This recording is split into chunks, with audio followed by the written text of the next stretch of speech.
हमारे साथ श्री बलदेव सचदेवा जी, जो कि माई होम इंडिया से जुड़े हैं, जिन्होंने आज आत्मनिर्भर मातृशक्ति का बहुत अच्छा प्रोग्राम दिल्ली के कॉन्शियल क्लब ऑफ इंडिया में किया है। आइए बात करते हैं उनसे। सिर्फ बताएं जरा अपने बारे में, प्रोग्राम के बारे में। मैं Baldev Sachdeva, my home India से। आज का जो कार्यक्रम हुआ उसमें आपने देखा है मुख्य अतिथि के रूप में भारत की MOS मिनिस्टर ऑफ एजुकेशन यहाँ अवेलेबल थी। उन सब ने अपने विचार रखे, एडवोकेट मोनिका ने रखे।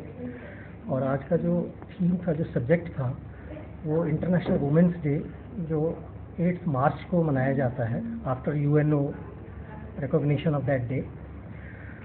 और हम इंडिया में अगर देखें तो इंडिया में ये कंसेप्ट, ये जो इंटरनेशनल वुमेन डे का कंसेप्ट है, अगर हम देखें वेस्टर्न से ज़्यादा निकल के आया है, क्योंकि भारत में तो महिलाओं को ऑलरेडी पूजा जाता था। अगर हम पुराना इतिहास देखें, पुराने स्मृतियाँ देखें, इसमें बहुत क्लियरली मेंशन करा गया है, रमन्ते तत्र देवता नार्यम यहाँ पूज्यते, something like that. If you go into that detail, so then we find that next sentence says कि जहाँ नारी की पूजा नहीं होती वहाँ सारे फल अफल हो जाते हैं। इट मीन्स कि नारी की जो सम्मान था, जो उनकी रेस्पेक्ट थी, वो तो पुरातनतम से भारत में तो थी। ये जो इशू हुआ है, ये प्रैक्टिकली अगर हम देखें वेस्ट से निकल के आया है, जहाँ उनको अपने अधिकारों के लिए लड़ना पड़ा पहले, चाहे वो न्यूयॉर्क की हम पोजीशन देखते हैं, वहाँ से शुरू हुआ, फिर फ्रांस में आया, उसके बाद रशिया में हुआ, उसके बाद से ये 8 मार्च जो है मनाया जाने लगा। अदरवाइज भारतीय सभ्यता में तो मैं समझता हूँ कि नारी का सम्मान बहुत ऊपर स्तर पे रखा गया है।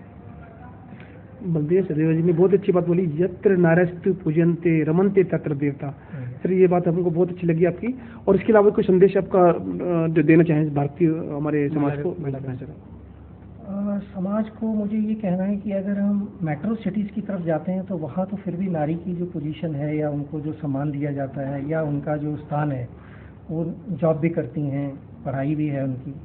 लेकिन अगर हम थोड़ा रिमोट इंडिया की तरफ जाते हैं तो वहाँ हम देखते हैं अभी भी नारी की वो स्थिति नहीं है जो हम सच में यहाँ देख पाते हैं। तो हमें ये जो कार्य है, इसको उस लेवल तक ले जाना पड़ेगा कि गांव के स्तर तक और छोटे से छोटे स्तर तक हर महिला को वो अधिकार मिले कि वो अपने लिए कुछ ऊपर सोच पाए। और उसके लिए सब पुरुषों को भी सहयोग करना पड़ेगा, और जो महिलाएं और जुड़ी हुई हैं, जो उस लेवल तक पहुंच गई हैं।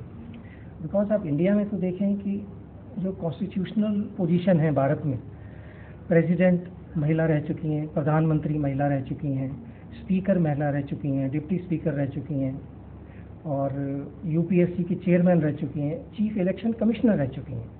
लेकिन अगर आप थोड़ा रूरल में जाते हैं तो वहाँ मुझे लगता है कि अभी काम करने की ज़रूरत है। बहुत बहुत धन्यवाद सर, बात करने के लिए। Thank you sir. Thank you.